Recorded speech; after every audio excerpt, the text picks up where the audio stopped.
तो बेटा एक नए चैप्टर की शुरुआत कर रहे हैं, है ना। पुरानी बुक के हिसाब से चैप्टर नंबर 7, नई बुक के हिसाब से 6। कौन सा है? 6 मतलब 6 ना बेटा। 6 का तो गलत मीनिंग निकालते हो तुम लोग। वो बैठा सबसे पहले अरे मेरा मतलब है जो गलत मीनिंग निकालने वाला वो बैठा है। तुम लोग क्या समझ रहे हो?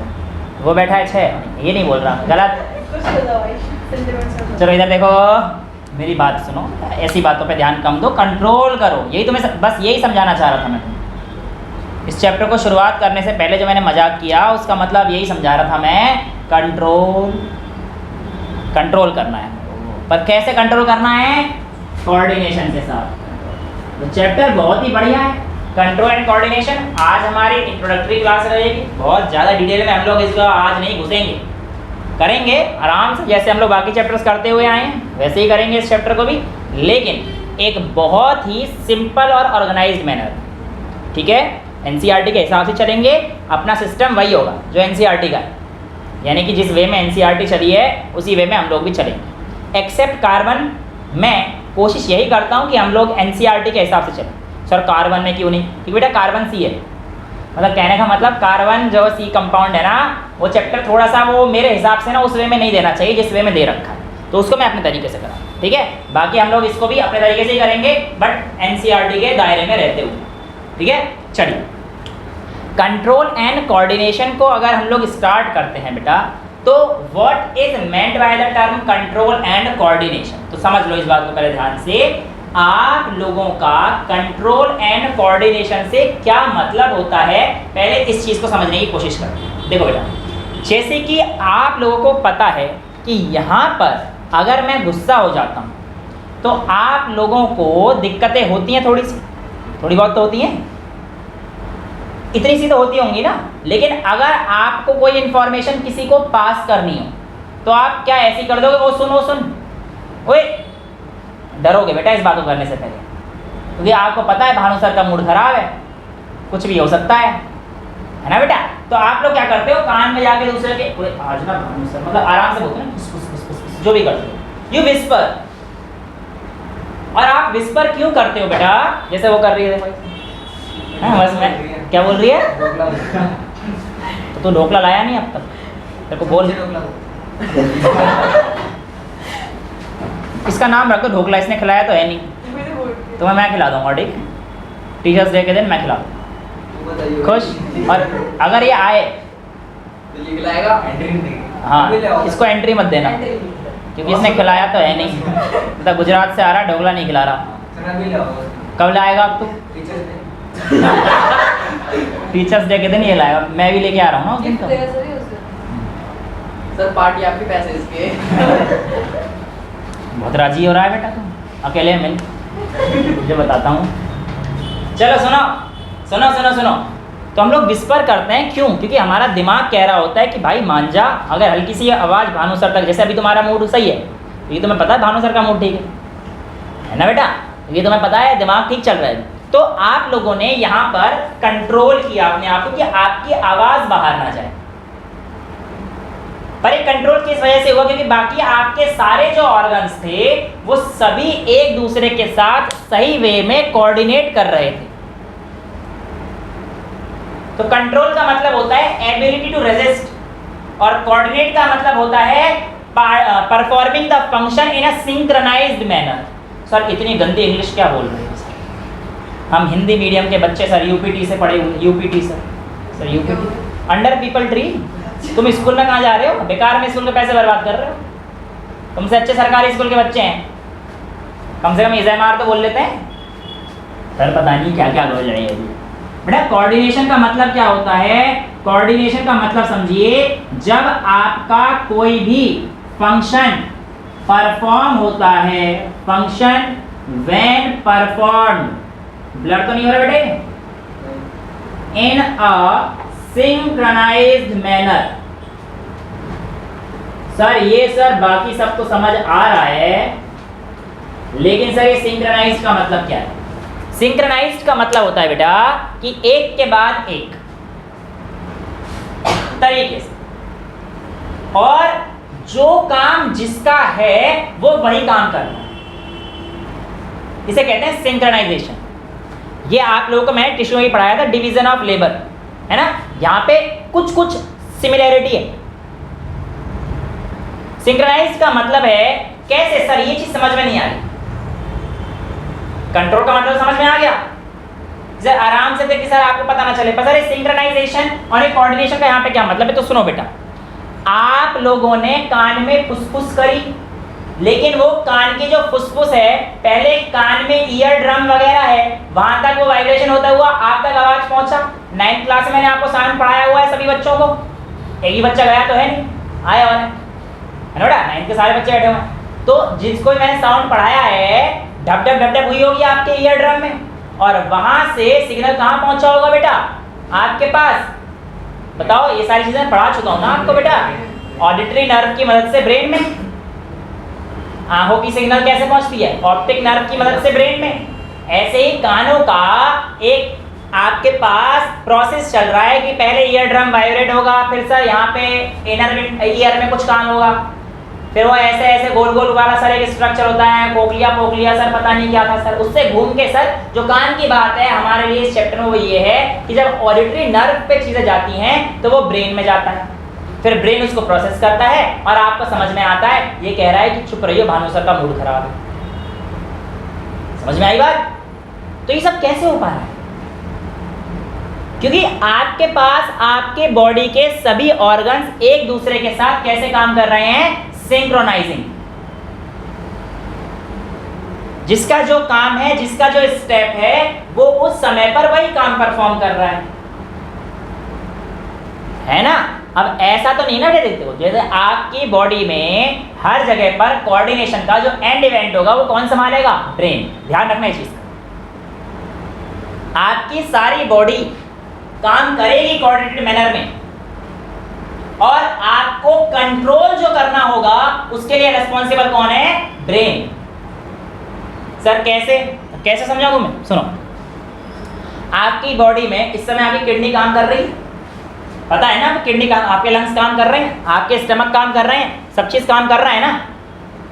ये सारे डिफरेंट ऑर्गन्स के नाम लिए हैं मैंने, राइट। अब आपकी किडनी काम कर रही है, आपको पता है कि सर किडनी ना एक्सक्रीशन में काम करती है, लेकिन अब वो कान में बात बता रही है, तो करते करते तुमने कह दिया सर हमारी किडनी भी काम कर रही है, हमने सर अपना भी काम कर दिया।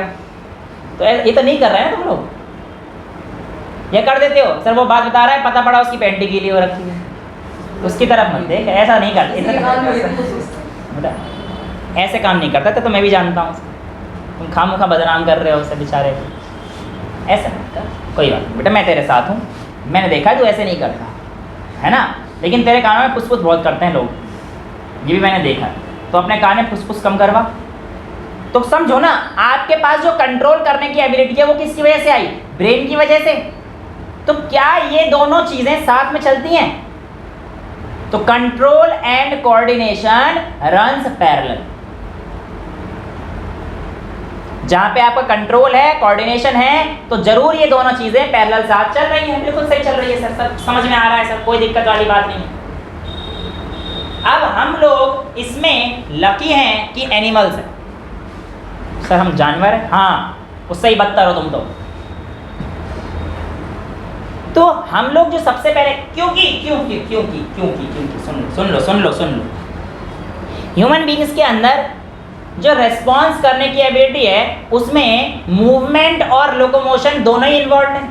क्योंकि बेटा हमारे को पता है कि जो मूवमेंट होता है, ये जो मूवमेंट होता है बेटा, इसमें और लोकोमोशन में एक मेजर फर्क होता है बेटा। सर मूवमेंट बॉडी का हिलना एक फिक्स जगह पर रहकर, जैसे कि मैं यहाँ पर हूँ और मैं यूं हिल रहा हूँ, तो बेटा ये मेरा क्या है, मूवमेंट। लेकिन मेरा ये जाना और ये करना, ये लोकोमोशन, क्योंकि मैंने अपनी पोजीशन चेंज करी। तो यहाँ पर ह्यूमन बॉडी को या एनिमल्स को प्लांट के मुकाबले एक ज्यादा बेटर एडवांटेज मिलता है कि वो क्या कर सकते हैं, लोकोमोशन कर सकते हैं। पर ये लोकोमोशन भी किस वे में होता है, कोऑर्डिनेटेड वे में। अब आपको कैसे पता कि आपको ये वाला पैर उठाना है पहले चलने के लिए, ये वाला क्यों नहीं उठाया, ब्रेन। तो क्या बोला, जो भी कोऑर्डिनेशन होगा उसे कंट्रोल कौन करेगा, आपका ब्रेन। तो इसलिए control and coordination runs parallel. समझ में आता है। मूवमेंट क्या है, the healing of body, healing मतलब हिलना, एट वन प्लेस। आए हाय कितनी गंदी अंग्रेजी है सर आपकी, है ना। तो देखो, when a body moves without changing its position, जब अपनी पोजीशन को बिना बदले कोई भी बॉडी मूव कर रही होती है, तो ऐसी चीज को या ऐसे मोशन को या ऐसी जो चीज हमें दिखाई दे रही है उसको हम लोग क्या बोलते हैं, मूवमेंट। और जब अपनी बॉडी पोजीशन चेंज कर देगा ना, body changes its position from one place to another, then it is said to be locomotion. और ये किसमें देखा जाता है, मूवमेंट प्लांट्स में, और लोकोमोशन किसमें देखा जाता है बेटा, हमारे पास एनिमल्स में।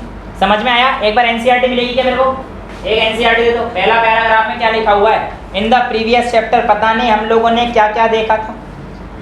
लिखा है वी हैड स्टार्टेड, देखो मैं एनसीईआरटी बेटे लाइन टू लाइन आप लोगों को समझाता जाऊंगा जो एनसीईआरटी की है, इसलिए सब बच्चे एनसीईआरटी लेकर आना है। एनसीईआरटी मैं कितना ही डीप पढ़ा दूं, हमें एनसीईआरटी जरूर फोकस करनी है, ठीक है। तो जो भी आप लोगों की लाइनें हैं, मैं आप लोगों के साथ पूरी एनसीईआरटी क्लियर करवाऊंगा, और अधिकतर आप मान के चलो जो चीज़ मैं पढ़ाऊंगा वही चीज़ आपकी एनसीईआरटी में लिखी रहेगी, है ना। उससे कम ही होगा, ज़्यादा अगर होगा तो पढ़ने के पढ़ा दूंगा, क्या फ़र्क पड़ रहा है। ठीक है, स्टार्ट करते हैं। Some of the movements are in fact the result of growth as in plants. अब देखो, प्लांट में मूवमेंट की वजह से ग्रोथ होती है।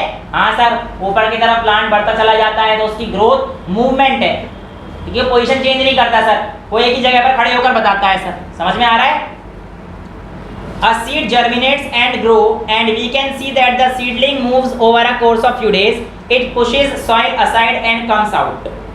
समझ में आ रहा है। एक सीड जर्मिनेट कैसे हो रहा है, ये बोला जा रहा है। सीड ऊपर ग्रो किया, और जब वो ग्रो करेगा थोड़ा सा सॉइल पुश करेगा ताकि वो आगे भी ग्रो कर सके, बट उसी जगह पर रहकर करेगा जो भी काम करेगा। लोकोमोशन नहीं है सीड में, क्योंकि प्लांट बनने वाला है वो आगे देखिए। But if its growth were to be stopped, this movement would not have happened. अगर उसकी ग्रोथ रुक जाती तो इसका मतलब मूवमेंट नहीं होता, यानी कि movement is directly related to growth. समझ में आ रही है लाइनें। नेक्स्ट आगे कहता है बेटा, some movements as in many plants and some plants are not connected with some movements as in many animals and some plants are not connected with growth. अब कुछ मूवमेंट ऐसे होते हैं जो ग्रोथ से कनेक्टेड नहीं है। भाई सीधी सी बात है, हवा आई बहुत तेज, अब हवा में प्लांट हिला तो उसकी ग्रोथ थोड़ी हुई है उस समय, वो तो एक एक्सटर्नल फैक्टर है जिसकी वजह से वो हिला। तो ऐसा मूवमेंट जरूरी नहीं है कि सारे मूवमेंट से ग्रोथ हो, ठीक है। ऐसे यहाँ पे स्टेटमेंट बन सकता है, ऑल मूवमेंट आर लोकोमोशन गलत है, but all locomotion are movement सही है। स्टेटमेंट वाइज अगर मैं क्वेश्चन बना दूं आप लोगों के, तो अगर स्टेटमेंट 1 में देता हूं कि ऑल मूवमेंट इज लोकोमोशन, ये हो गया स्टेटमेंट 1। और सेकंड स्टेटमेंट में दे रहा हूं ऑल लोकोमोशन इज मूवमेंट, तो बेटा दूसरा स्टेटमेंट सही है लेकिन ये गलत है। तो इसमें आपके पास स्टेटमेंट के ऑप्शंस आते हैं, उसमें 4 ऑप्शन आते हैं। पहला ऑप्शन होता है ओनली स्टेटमेंट 1 इज ट्रू, दूसरा ऑप्शन होता है only statement second is true, तीसरा बनता है बेटा both first and second statement true, और बेटा फोर्थ ऑप्शन बनता है both first and second are false. तो ये स्टेटमेंट वाइज क्वेश्चन होते हैं जो आप लोग 11th में भरपूर मात्रा में करेंगे, हालांकि मैं आप लोगों को कराता हूं, ठीक है। ये कहानी समझ में आई। तो इसका आंसर देखो, ऑल मूवमेंट इज लोकोमोशन नहीं, क्योंकि लोकोमोशन के दौरान प्लेस चेंज नहीं होती है, सॉरी मूवमेंट के दौरान, इसको समझा रहा हूँ। ऑल मूवमेंट इज लोकोमोशन नहीं, लेकिन ऑल लोकोमोशन इज मूवमेंट। आगे की जब लोकोमोट हो रहा है तो अपनी जगह पे हिलते तो ही हो। समझ में आ रहा है। कोई ब्लर व्लर का सीन तो नहीं पड़ रहा, या पड़ रहा है? सही चल रही है अभी तक तो कहानी, है ना बेटा।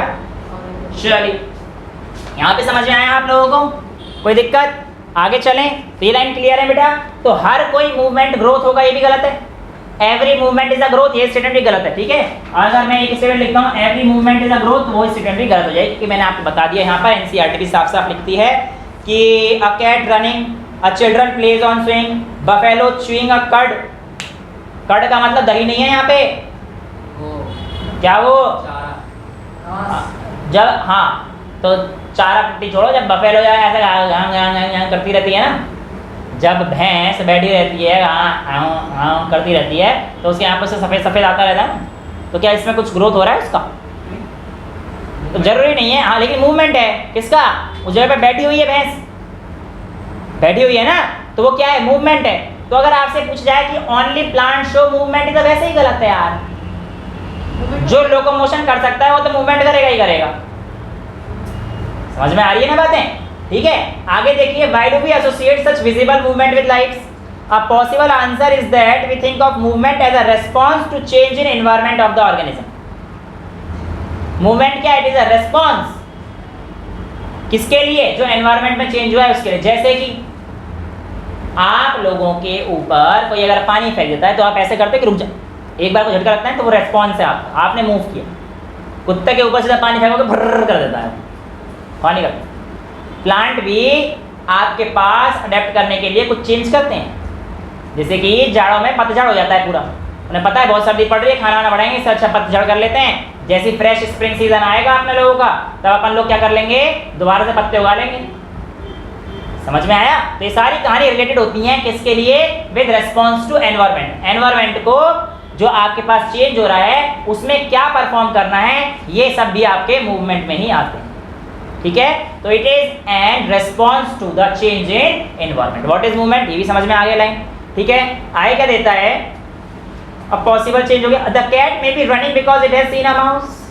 भैया आप ये पूछ रहे हैं कि चूहा किस लिए भाग रहा है, कोई पॉसिबल रीजन थोड़ी है। टॉम एंड जेरी में टॉम कब भागता था, जैसे जेरी दिखता था, है ना, या फिर दूसरा जब उसके पीछे कुत्ता पड़ जाता था। तो नाम तो मैं ही भूल गया बेटा, टॉम एंड जेरी कुत्ते हैं, डॉग बॉब, बॉब तो ऑगी में था शायद, नहीं बॉब उसमें भी शायद बॉब ही था, पता नहीं कौन सा था, बॉब ही था। हाँ बॉब तो वो था ढाकी टिकी वाला, ढाकी टिकी। चलो यार देखो अब ध्यान से। Not only that, we can also think of movement as an attempt by living organism to use change in their environment to their advantage. हाँ ठीक तो है, जाड़ा पड़ रहा है, तुम लोग अंदर भाग जाते हो। चलो यहाँ पे मूवमेंट की बात हो रही है ना, अपनी पोजीशन पे रहना है। ठंड हो रही है ज़्यादा, तो तुम लोग अगर बिस्तर पे लेटे हुए तो चादर ओढ़ लोगे, कंबल ओढ़ लोगे, रजाई ओढ़ लोगे। मूवमेंट है ना, अपनी पोजीशन पे रह के कर, तो ये तुमने अपनी एडवांटेज के लिए किया। नेक्स्ट इसमें दे रखा है, plants grow out into the sunshine, children try to get pleasure and fun out of singing, buffalo chew cud had to break up tough food so be able to digest it better। ये सारी कहानी ये बता रहा है कि movement किस किस चीज़ के लिए करते हैं। आप अपने एडवांटेज के लिए करते हो। आप यहाँ पे आ रहे हो किस लिए, मेरे लिए, घंटा, अपने एडवांटेज के लिए आ रहे हो। सेल्फिश, कितना सही वर्ड बोला है उसने, लेकिन मैं सेल्फिश हूँ है, मैं सबको पढ़ा रहा हूँ ना, बराबर पढ़ा रहा हूँ। जो छुट्टी ले रहा है मैं उससे मना भी नहीं कर रहा कि बेटे छुट्टी मत ले। मैं क्यों किसी की प्राइवेसी में दखल अंदाजी करूँ? मेरी तरफ से तुम अब चले जाओ, ले ले छुट्टी। पापा को फ़ोन कर देता हूँ मैं कभी कभार लेके, है ना बेटा, फिर पापा डंडा मार के भेजते हैं। पढ़े थे तेरे डंडे एक बार, पता पड़ गया था बेटा मुझे। खैर आगे देखो क्या कहता है। When a bright light is focused on our eyes or when we touch a hot object, we detect the change and respond to it with movement in order to protect ourselves। आपकी आंखों में लाके कोई कह रहा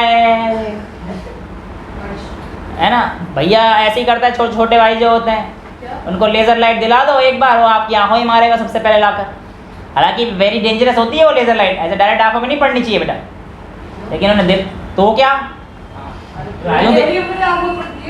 क्यों दिला रहे हो? फ्रीक्वेंसी हाई होती है, बाद में पढ़ाऊंगा ये सब चीज़ें तुम। और हाई फ्रीक्वेंसी की चीज़ें आपकी बॉडी के लिए सारी डेंजरस हैं, है ना। तो ऐसे काम नहीं कर, तो आपकी बॉडी किया तो आंख बंद कर लोगे, आप ये भाई के थप्पड़ मारोगे, करोगे तो सही कुछ ना कुछ। समझ में आ रहा है? तो यही कहानी है, ताकि आप प्रोटेक्ट करने के लिए कुछ ना कुछ तो मूवमेंट करोगे। If we think a bit more about this और सोच लो, it becomes apparent that all this movement in response to the environment is carefully controlled. ये सारी चीज़ें controlled भी हैं, ठीक है. Each kind of a change in the environment evokes an appropriate movement in response. जब भी environment में कोई change आएगा उसी के हिसाब से आप movement करोगे. ऐसा तो नहीं करते ना, गर्मी आ गई फिर भी कम्बल ओढ़ रहे हो, करते हो ऐसा? नहीं करते ना बेटा. तो ये कहानी यही चीज़ हमारे पास बताती है. Next, when we want to talk to our friends in the class, ये आ गई वही वाली बात, we whisper rather than shouting loudly. यही करते हो ना तुम. Clearly the movement to be made depends on the event that is triggering it. अब movement इस बात पे डिपेंड करता है कि उसको ट्रिगर क्या कर रहा है. ट्रिगर का मतलब यहाँ पे बेसिकली एनवायरनमेंट से, कि उसके पीछे का रीज़न क्या है, किस वजह से वो हो रहा है, और उसके हिसाब से फिर हम लोग अपना रेस्पॉन्स देते हैं. नेक्स्ट हमारे पास ये कहता है, therefore such controlled movement must be connected to the recognition of various events in the environment followed by only the correct movement in response. इन मतलब मूवमेंट करेक्ट होना चाहिए.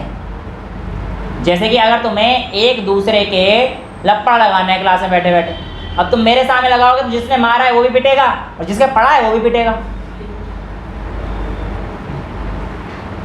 है ना. तो बहुत ही ध्यान से होना चाहिए. ये मूवमेंट कब होना चाहिए? ये जब सर ना देख रहे हैं, पागल, चलो देख ही रहे, जब क्लास, जब मैं बोर्ड की तरफ लपड़ लगा तो मैं इतना देखूंगा.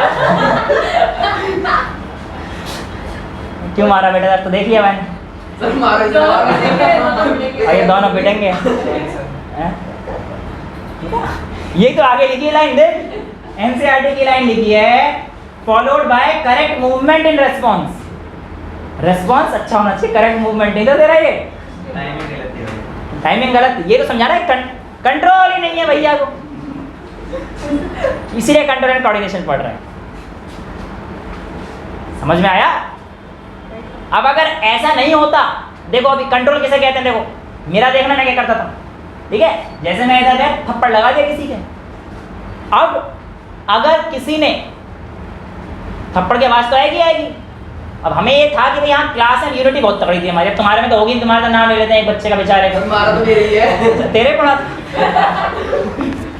मुझे लगा उसके पढ़ा. मतलब बेसिकली देखो नाम ले लेते हैं, लेकिन हमारी क्लास में एक नंबर की यूनिटी थी. जैसे मैम पढ़ा रही हैं, सर पढ़ा रहे हैं, लपड़ तो लग जाता था किसी के, पट्ट आवाज आती थी, अच्छी खासी आवाज, क्योंकि हम लोग गेम खेलते पास.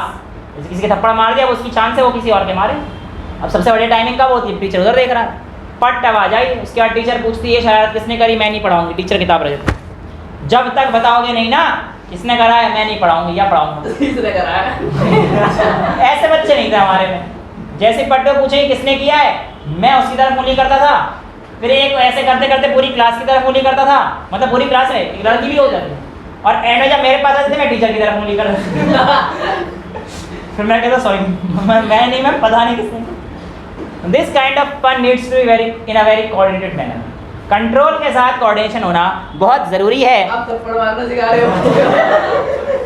थप्पड़ मारना नहीं सिखा रहा, मैं सिखा रहा हूँ कंट्रोल के साथ. मैं सिखा रहा हूँ कि उंगली कैसे करना. उसकी तो छोटी है. यही तो बोल रहा था. मुझे कैसे पता उसकी उंगली छोटी है? उसने बोला था उससे वो ट्यूब साफ नहीं होती. कौन सी ट्यूब? Test tube. तो पूरा बोला करो ना, बहुत सारी ट्यूब होती हैं बॉडी में भी.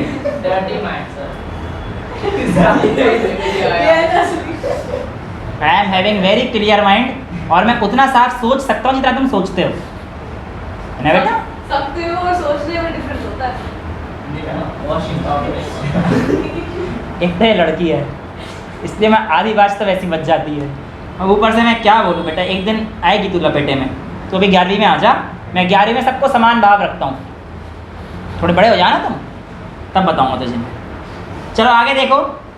प्रोवाइडिंग must use systems कहाँ गया? In other words, living organism must use system providing control and coordination in keeping with the general principles of body organization. यहाँ पे सुनो, in keeping with general principles of body organization in multicellular organism, specialized tissues are used to provide these control and coordination activities. तो हमारी body में अलग अलग tissues हैं जिसकी वजह से हम लोग ये कंट्रोल एंड कोऑर्डिनेशन करेंगे. एनसीईआरटी पर रखो. अब मैं आप लोगों को समझाने वाला हूँ जो अगला टॉपिक है, उसमें क्या बताया है? Animal nervous system. Human beings का या एनिमल्स का नर्वस सिस्टम कैसे काम करता है, आज बस इतना ही देखेंगे। उसके बाद हम लोग अगली क्लास में तो इसको थोड़ा डिटेल में करेंगे। समझ में आ रहा है? देखो 9th क्लास में मैंने आप लोगों को पूरा का पूरा न्यूरॉन डिटेल में समझाया था, याद होना चाहिए आप लोगों को बहुत अच्छे से। और नर्वस टिश्यू के बारे में मैंने आप लोगों को एक एक लाइन समझाई थी, लेकिन वहाँ पर कुछ चीज़ें ऐसी थी जो 9th क्लास के लेवल पर समझानी थी, तो मैं कुछ जगह पर आकर रुक भी गया था, है ना। तो आज उससे थोड़ा सा आगे लेवल पर चलते हैं, ठीक है। डायग्राम के लिए मेरे पास टाइम है नहीं, इसलिए आराम से नहीं, मैं जल्दी वाला बनाऊंगा, ठीक है। तो आप लोग मेरे पुराने डायग्राम को देखकर सर आप पुराना डायग्राम तो सर अच्छा बना दे, सर अब क्यों गंदा बना रहे हो बेटा, अभी टाइम नहीं है, ठीक है। तो हमारे पास ये जितने भी हम सारे पास वो निकलेंगे डेंड्राइट्स वगैरह, तो क्या चल रहा है? तेरे को कुछ भी लगे प्याज, पिछले वाला डायग्राम देखिए मेरा अच्छा बनाया है ना, मैंने पहले बोला था रुक जा ध्यान से सुन। 9th क्लास का डायग्राम देख, अच्छा बना रखे ना मैंने, याद है। फिर डायग्राम पे शक कर रही है, देखो बेटा कहने का मतलब क्या है, ये डेंड्राइट्स हैं, ये दोबारा याद दिला रहा हूँ मैं आप लोगों को, 9th क्लास में सारी बातें हम लोग पढ़ चुके हैं। ये क्या है बेटा मेरे पास डेंड्राइट्स, और ये जो आप लोगों के डेंड्राइट्स हैं, अगर मैं इनकी बात करता हूँ तो कोई भी आप लोगों की बॉडी में चेंज आता है वो सबसे पहले इंफॉर्मेशन कहाँ पर जाएगी? डेंड्राइट्स पर। स्टिमुलस का मतलब समझना कि आप लोगों के ऊपर कोई चेंज आया है, स्टिमुलस का मतलब कोई चेंज दिया है वहां से, ठीक है, कोई रेस्पॉन्स हुआ। स्टिमुलाई मतलब होता है चेंज, ठीक है। तो जैसे ही आपके पास डेंड्राइट्स पे इंफॉर्मेशन आई, जैसे कोई नोचता है तुम्हारे, तो इंफॉर्मेशन आएगी थोड़ी तुम्हारे यहाँ पे दर्द हो गया, बहुत जल्दी एक प्रोसेस हुई है। कौन सी प्रोसेस हुई है कि डेंड्राइट से इंफॉर्मेशन गई, सबसे पहले हमारे पास किस पे चली गई बेटा? इस पे, और इस स्ट्रक्चर का क्या नाम था? साइटोन, जो कि हमारे पास क्या थी? सेल बॉडी या साइटोन, एक ही बात थी। साइटोन की मदद से फिर हमारे पास कहाँ जाती थी वो?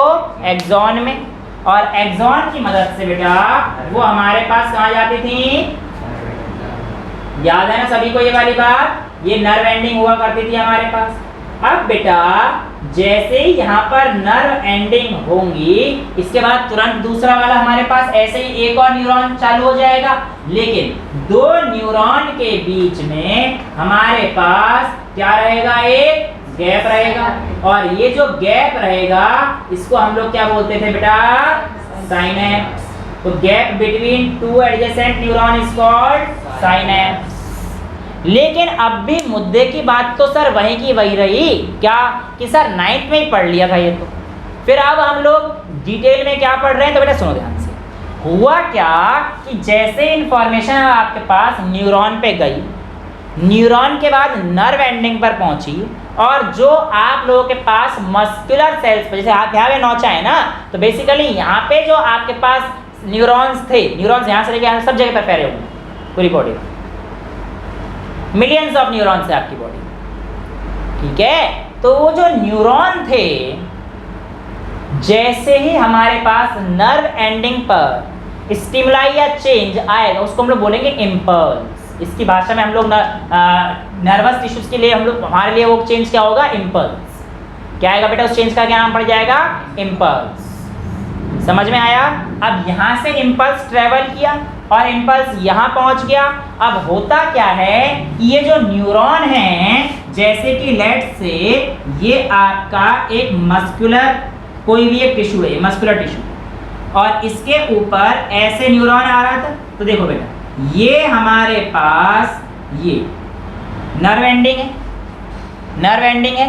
अब न्यूरॉन और मसल का ये जो जंक्शन है, इस जंक्शन मतलब वो पॉइंट जहाँ पे वो मिलता है, इस पॉइंट को बेटा हम लोग क्या बोलते हैं? Neuromuscular junction. न्यूरोमस्कुलर जंक्शन, समझ में आया? अब हमें कैसे पता पड़ता है? तो बेटा ध्यान से सुनना इस चीज को। एक्चुअल में यहाँ पर हमारे पास एक गैप तो होता ही है साइनेप्स, है ना बेटा? तो उसके बाद क्या होते हैं कि अब थोड़ा सा हाई जा रहा हूँ, फिर मैं वापस आ जाऊँगा एक बार आपकी एनसीईआरटी पे। थोड़ा सा हाई जा रहा हूँ, बस इतना सा लेवल हाई कि यहाँ पर हमारे पास कुछ न्यूरोट्रांसमीटर्स होते हैं। क्या होते हैं बेटा? न्यूरोट्रांसमीटर्स होते हैं, और ये न्यूरोट्रांसमीटर्स कई टाइप के होते हैं, वो हमें नहीं पढ़ना। करते क्या? बता रहा हूं। जो आपने इंफॉर्मेशन आई है यहाँ पे, साइनेप्टिक क्लेफ्ट, साइनेप्टिक वेसिकल्स, वो सारी चीज़ें हम लोगों को नहीं पढ़नी है, ठीक है। उस इंफॉर्मेशन को हमारे ब्रेन तक पहुंचाने की जिम्मेदारी न्यूरोट्रांसमीटर्स की ही होती है। वो कैसे पहुंचाते हैं इसके बारे में अगर आपको डिटेल में पढ़ना है तो पहली बात तो बीएससी में पढ़ोगे, और अगर फिर भी किसी अच्छे टीचर ने पढ़ाया तो आप 100% क्लास 11th के चैप्टर में पढ़ेंगे, ठीक है। 11th का ह्यूमन फिजियोलॉजी आती है, जो बच्चे बायोलॉजी लेंगे उनको ये पढ़ाया जाता है। अच्छे टीचर्स पढ़ाते हैं, बिल्कुल पढ़ाते हैं, पढ़ाना भी चाहिए। तो जो न्यूरोट्रांसमीटर रिलीज होते हैं, क्या रिलीज होते हैं बेटा? नर्व एंडिंग से न्यूरोट्रांसमीटर। कहाँ पर? At neuromuscular junction. और जब ये न्यूरोमस्कुलर जंक्शन पे न्यूरोट्रांसमीटर रिलीज होते हैं, फिर हमारे पास बेसिकली ये सब क्यों हुआ? क्योंकि आपके पास एक इम्पल्स आया था, और यहाँ पे जनरेट जो इम्पल्स होगा उसको हम बोलेंगे इलेक्ट्रिकल इम्पल्स। इलेक्ट्रिकल इम्पल्स वो ब्रेन पे जाएगा, भाई हटा हाथ हटा भाई अपना, यहाँ जो कोई नोच रहा है। अब इसको हमने इलेक्ट्रिकल इम्पल्स अभी तक इसलिए बोला है कि हमने डायरेक्ट हटा दिया, लेकिन अगर यहाँ पर हमारे किसी एक्शन को परफॉर्म करने के लिए किसी हार्मोन की रिक्वायरमेंट पड़ती होगी, इस चैप्टर में मैं आपको बीज डाल रहा हूँ, मैंने पहले ही बोला था, आज मैं बहुत ज़्यादा डिटेल में नहीं जाऊँगा, 1-2 पेज ही कराऊंगा, फिर कराऊंगा बढ़िया से।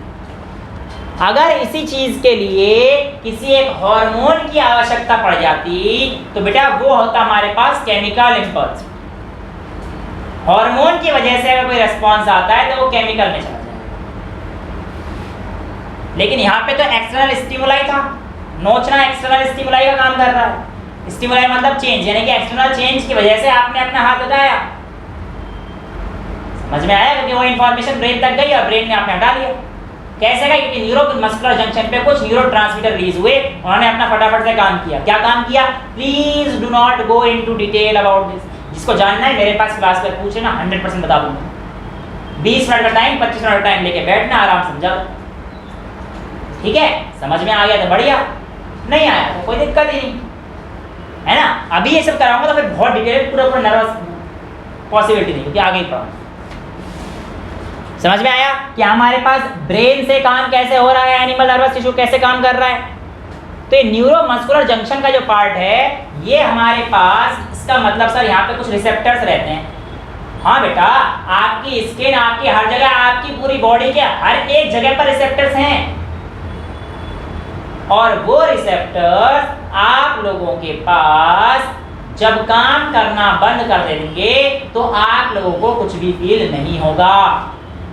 ऐसा रिसेप्टर काम करना ही बंद। हाँ, नॉर्मल एग्जांपल ले लो ना, एक काम करना, एनसीईआरटी कहती है कि एक्टिविटी करके देख लेना। सुनो, आपके पास आपकी नाक में ना एक रिसेप्टर है जो सूंघने में मदद करती है, और ऐसे याद करो, ऐसे इंडिकेटर्स जिनको हम स्मेल करके बताते थे, उन इंडिकेटर को क्या बोला था हम लोगों ने? Olfactory indicators. तो ऐसे रिसेप्टर्स जो सूंघने में मदद करेंगे हम क्या बोलेंगे? Olfactory receptors. ऐसे रिसेप्टर्स जो आप लोगों के टेस्ट में मदद करेंगे उन्हें क्या बोलेंगे? टेस्ट बर्ड्स नहीं, टेंगो रिसेप्टर्स जनरली बोलते हैं, गस्टेटो रिसेप्टर्स को, ठीक है। तो गस्टेटो वर्ड जो आएगा टेस्ट के लिए, समझ में आया? तो जो गस्टेटो रिसेप्टर्स या टेंगो रिसेप्टर्स या ऑल्फैक्टरी रिसेप्टर्स, ये सब आपकी बॉडी में रहते हैं। आप एक काम करना, घर जाके चीनी के 4-5 दाने खाना, उसको अपनी जीभ में डालना, करना, जीभ में रखते ही आपको पता पड़ जाए सर ये तो मीठा है। सांस लेना बंद करना, नाक को बंद कर लेना ऐसे। अब चीनी के दाने रख के देखना, चीनी में मिठास कम हो जाएगी या स्वाद का पता नहीं पड़ेगा, क्योंकि आपके रिसेप्टर्स आपने काम करने बंद करा दिए भैया। सिर्फ हमारा ऑल्फैक्टरी रिसेप्टर बंद हुआ ना काम करना। हाँ, मैंने क्या बोला, उसने क्वेश्चन अच्छा पूछा कि सर सिर्फ ऑल्फैक्टरी के बंद होने से हमारे टेंगो रिसेप्टर्स पे क्या फर्क पड़ा? बिल्कुल सही, कोऑर्डिनेशन बेटा। ये सारे काम कोऑर्डिनेटेड मैनर में होते हैं, एक दूसरे की मदद करता है। जैसे तुम लोगों का मैं टेस्ट लेता हूँ तो तुम्हें पता है एक मिनिमम मार्क्स हमें क्रॉस करने हैं, वरना मार लगेगी। तो आप लोग एक दूसरे की मदद करते हो, जिसको जो आ गया वो बता देता है, जब मैं टेस्ट में नहीं देखता तुम लोगों को, है ना। जब मैं कहता हूँ ऑनेस्टी से टेस्ट करो तो बच्चा कॉपी खोल के बैठा होता है कई बार तो। हाँ बेटे, तो कोई पकड़ा था ना तुम दोनों को? ये तो टेस्ट है वो चेक करा था। नहीं, टेस्ट चेक नहीं कर रहा था, ये क्वेश्चन कर रहा था बेटा। तू छुट्टी पे था शायद उस दिन। तो मैथ्स का जिसका भी था पकड़ तो लिया था मैंने, मैथ का था। तो मैथ में चीटिंग कर रही है, गलत बात नहीं है। ये भी तो कह रही थी। डिपेंडेंट होता है। ये तो बच रही थी ना ये गूगल से कह रही थी ना। गूगल से? अबे क्वेश्चन गूगल में कहाँ से आ गए थे? बेटा, सब आता है, मेरे से पूछ लियो। इसे गूगल में गूगल चैट जीपीटी है बस। पता है मुझे, कर लो, डिपेंडेंट क्या फर्क पड़ेगा? हाँ। तो इसका मतलब ये है कि सारे रिसेप्टर्स एक दूसरे के साथ क्या करते हैं? कोऑर्डिनेट करते हैं। समझ में आया बेटा? तो इसी वजह से अच्छा, अब ये रिसेप्टर्स जैसे आपके पास बर्न हो जाए या आपको दिक्कत, जैसे आपको पता है कि जैसे बहुत ज़्यादा कोल्ड हो जाता है, आपको कहते हैं खाने में टेस्ट नहीं आ रहा है, नाक बंद हो जाती है। नाक बंद हो जाती है, तो कौन से रिसेप्टर्स ने काम करना बंद किया? ऑल्फैक्टरी ने पहले। क्या है? बेटा अगर तुम्हारे सारे वो बंद हो जाए, तुम्हें कोई कुछ भी खाएगा पता ही नहीं पड़ेगा। आजकल क्या है, तुम लोग कुछ भी खाने से पहले ऐसे करते हो,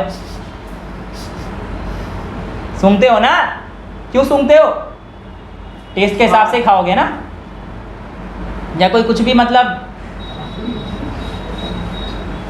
नहीं खाओगे ना। अब मैं तुम्हें गाय के पास लेके जाऊं हैं तो कुछ भी खिला दो चलेगा, या गाय का दूध ही पियोगे ना? बस समझ में आ रहा है ना? कच्चा दूध तो वैसे भी नहीं पियोगे।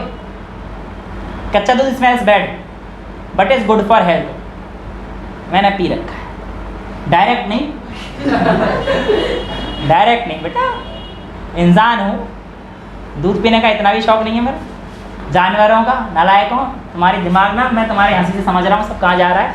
वापस आ जाओ, चुप बब। सुनो ध्यान से, कहने का मतलब है कि आप लोगों के सारे रिसेप्टर्स एक दूसरे के साथ कोऑर्डिनेटेड वे में काम करें। किस में बेटा? तेरे हाथ में भी रिसेप्टर्स हैं बेटा। कह रहा है हाथ के रिसेप्टर्स कैसे बंद, क्यों बंद करने हैं बेटा?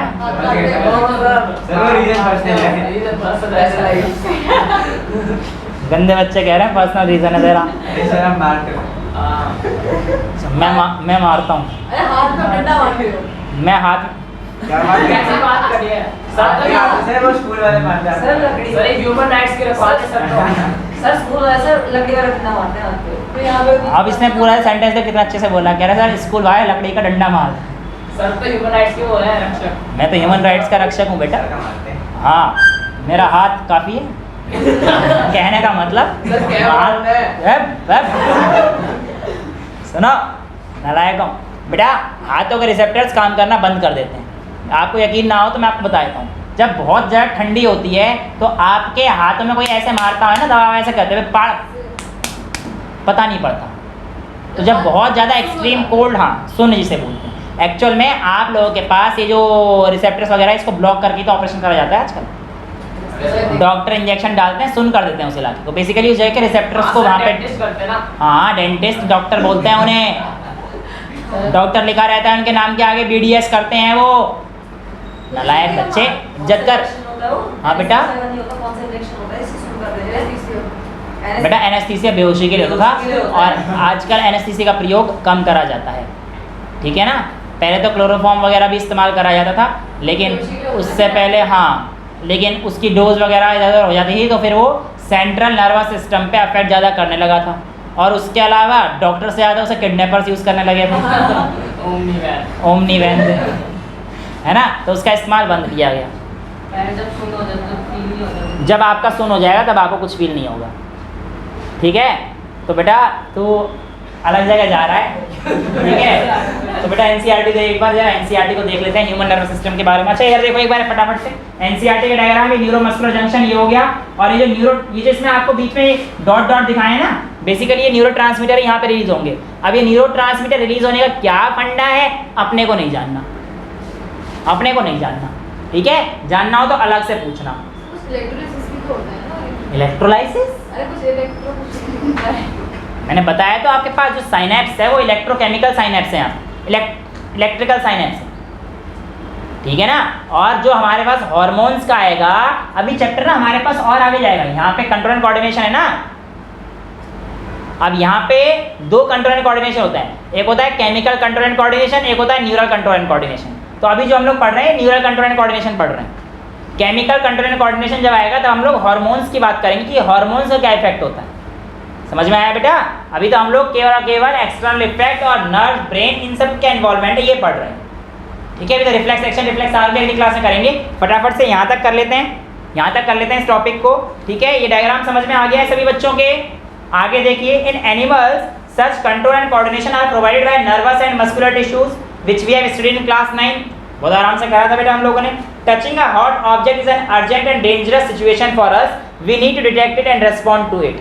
How do we detect that we are touching a hot object? आप किसी गर्म तवे पे हाथ रखोगे तो ऐसा तो नहीं है अच्छा गर्म पे हाथ रख दिया, ओ अच्छा हटा लेता हूँ, सर्दी में भी रख ले, तेरा दिमाग खराब है क्या? इतना टेम्परेचर हॉट होता है, तवा गर्म ही होता है। कौन से तवे पे रोटी खाता है? चेक कर लिया जाके, ऐसे छुएगा ऐसे हटा लेगा तुरंत। स्पाइनल कॉर्ड का इन्वॉल्वमेंट होता है, वो मैं रिफ्लेक्स एक्शन में कराऊंगा अगली क्लास में। सुनो ध्यान से। All information from our environment is specialized is detected by the specialized tips of some nerve cells.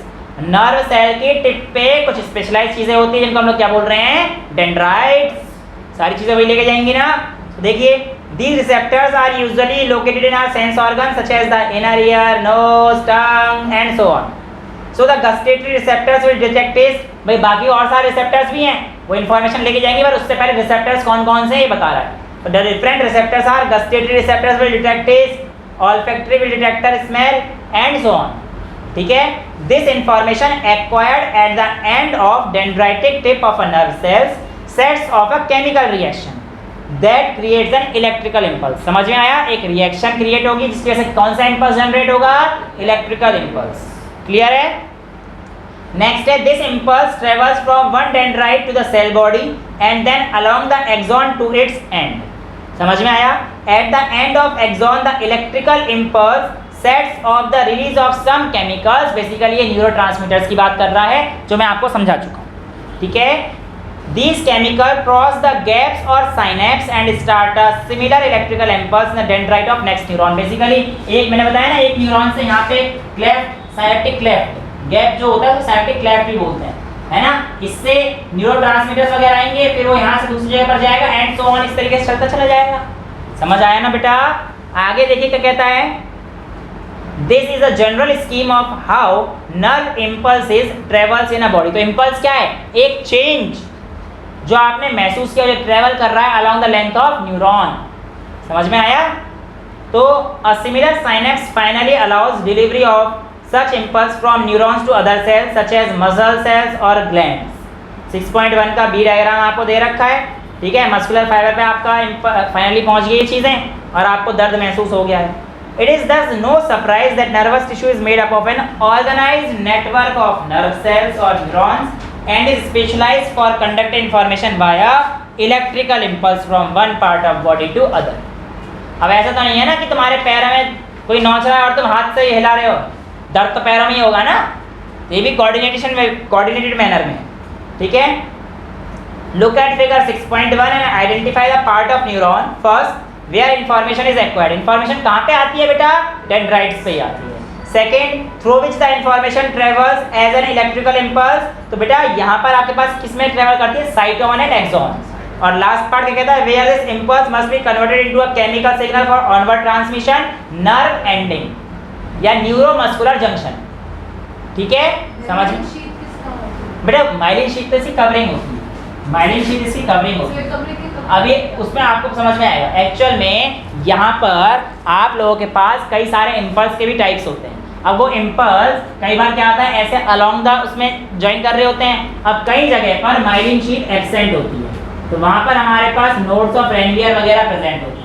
अब ये क्या करते हैं कि आप लोगों के पास ऐसी जगह जहाँ पर माइलिन शीट एब्सेंट होगी तो कई इम्पल्स ऐसे होते हैं जंपिंग मूवमेंट शो करते हैं, धूं धूं धूं ऐसे सॉलिटेटरी मूवमेंट शो करते हैं। तो ये तो प्रोटेक्शन इंसुलेटर की तरह काम करता ही है। अब माइलिन शीट के पास कुछ श्वान सेल्स भी होते हैं। अब उनका फंक्शन क्या है, ये सारी डिटेल जानने के लिए अभी तो नहीं जाना, आपको पूछना मैं बता दूंगा, कोई फायदा तो है नहीं अभी इस चीज़ से। ठीक है, क्लियर है? तो ये इंसुलेटर की तरह आप कह सकते हो कि अभी काम करता है। सिंपल अगर, क्योंकि इसमें है नहीं, बाकी पूछना है तो मैं बता दूंगा, उसमें कोई दिक्कत नहीं है। बट इसके हिसाब से मैं 93 ऑलरेडी बता चुका हूँ। ठीक है ना। चलिए आगे पढ़ते हैं फटाफट से, टाइम अप भी हो रहा है धीरे धीरे। पुट सम एक्टिविटी शुगर मैंने आपको बता दिया बेटा, 6.1 एक्टिविटी हम लोग देख लिए हैं। If there is a difference is there is a difference in how sugar and food taste if your nose is blocked, आपको पता चल गया है। why this might be happening पता है। read and talk about this possible explanation for this different kind of experience the same situation when you have cold, सारी बातें बिल्कुल सेम टू सेम वही करी हैं। और नेक्स्ट है what happens in reflex action, ये सारी रिफ्लेक्स एक्शन की कहानी हम लोग अगली क्लास में करेंगे। तो जो हमने आज पढ़ा कि कंट्रोल क्या है, कोऑर्डिनेशन क्या है, मूवमेंट क्या है, लोकोमोशन क्या है, किस तरीके से कोऑर्डिनेट होता है, ये सारी चीज़ें क्लियर है आप लोगों को। नेक्स्ट क्लास में आने से पहले मैं आप लोगों के इसके नोट्स चेक करूँगा, ठीक है। और बाकी अगर कोई भी दिक्कत है आप पूछ सकते हो। NCERT बनाने हैं ना? हाँ बेटा NCERT के ही नोट्स बनाने हैं आपको खुद, ठीक है। चलें आज के लिए इतना ही रखते हैं। That's all for today, thank you so much. ये वीडियो तो डालो।